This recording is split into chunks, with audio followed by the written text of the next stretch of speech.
তোমার ভয় লাগে না? না, আমার ভয় নাই, আমার মৃত্যুর কোনো ভয় নেই। ঘরেও যদি মরতে হয় বাইরেও মরি। বিজিবি বা পুলিশের আর্মিদের কাছে বলবো যে গুলি কর, আমাকে গুলি কর। বাবা, আজকে যে তুমি এই আন্দোলনে এসেছো, কেন এসেছো? আমি আন্দোলনের বিচার পেতে আসছি। কার বিচার চেতে? যারা অকারণে শহীদ হয়েছে, অকারণে শহীদ হয়েছে তারা। এখন তুমি কি চাও? এখন আমি চাই প্রতিবাদ। আর আরেকটা চাই যে হাসিনা যেন এই প্রধানমন্ত্রীর চেয়ার থেকে সরে যায় এবং মিজানুর রহমান আজাদ যেন বসে যায়। আচ্ছা, দুই ভাইরা দুই হাত প্রসারিত করে গুলি খেলো, তাদের ব্যাপারে কি বলবো? তাদের ব্যাপারে বলবো যে দোয়া করি যারা যেন জান্নাতবাসী হন, আর হাসিনা যেন জাহান্নামবাসী হোক। কারণ সে যে অকারণে বলেছে, সে কিন্তু একটা মিথ্যা কথা বলেছিল। প্রথমে বলেছে যে রাজাকারের বাচ্চারা কোটা পাবে না, মুক্তিযোদ্ধারা পাবে বলবে। আর আবার পরে বলছে যে আমি কি তাদেরকে রাজাকার বলেছি? তারা নিজেই রাজাকার বলছে। তাহলে সে কেন বলল মিথ্যা কথাটা? তুমি কি তোমার ভাইদের মতো বুক প্রসারিত করে দেবে? আমি অবশ্যই করতে চাই, আমি অবশ্যই করব। চাইলে আমি জীবনও দিতে রাজি আছি। জীবনে দিতে রাজি আছো? তাহলে আজকের এই আন্দোলনে কাকে নিয়ে এসেছো? আমার বাবাকে নিয়ে এসেছি। বাবার সাথে এসেছো? বাবা তোমাকে এখানে নিয়ে এসেছে? হ্যাঁ।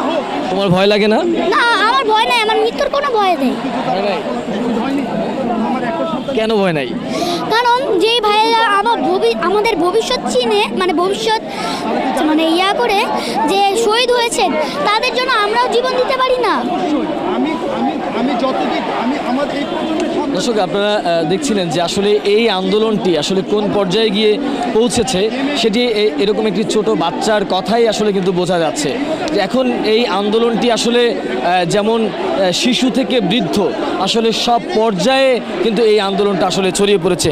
আমরা একটু এই যে শিশুটিকে এই আন্দোলনে নিয়ে এসেছেন তারই পিতা, আমরা একটু তার পিতার মুখ থেকেই শুনবো যে আসলে তার সন্তানকে নিয়ে এই আন্দোলনে যোগ দেওয়ার কারণটা কি।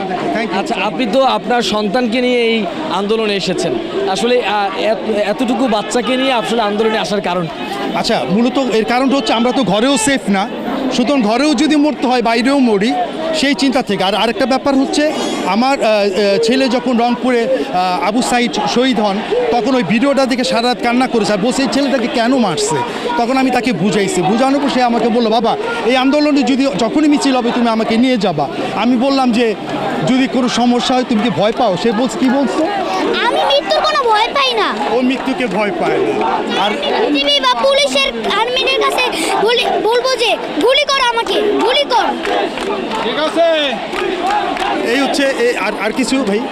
আপনারা দেখছিলেন যে একজন বাবা তার সন্তানকে নিয়ে এসেছেন এবং সন্তান বুক পেতে দিচ্ছেন যে এই অস্ত্রের মুখেও তিনি দুই হাত প্রসারিত করে দিচ্ছেন। আসলে এটাই আন্দোলন, এভাবেই আসলে আন্দোলনের বিজয় আসে।